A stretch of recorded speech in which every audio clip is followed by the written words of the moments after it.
বিরাট কোহলি মুস্তাফিজ কেন আইপিএলে নেই, তাকে কি কারণে বাদ দেওয়া হয়েছে? উপস্থাপকের কঠিন প্রশ্নে রীতিমতো লজ্জায় পড়ে যায় বিরাট কোহলি। উত্তর কি বললেন তিনি? এসবের বিস্তারিত জানতে ভিডিওটি না টেনে শেষ পর্যন্ত দেখার অনুরোধ রইল।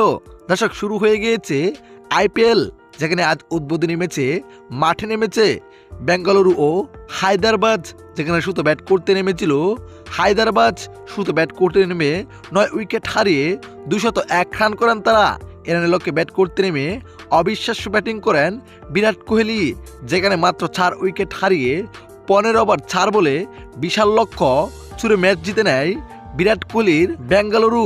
এদিকে ম্যাচ জিতে উপস্থাপকের কঠিন প্রশ্নে রীতিমতো লজ্জায় লাল হয়ে যায় বিরাট কোহলি, যেখানে উপস্থাপক প্রশ্ন করেন বিরাট কোহলি মুস্তাফিজ কি কারণে আইপিএলে নেই, আর এমন কথা শুনেই রীতিমতো লজ্জা পেয়ে যান বিরাট কোহলি। উত্তরে বিরাট কোহলি বলেন, এটা আসলে আমাদের জন্য দুঃখজনক।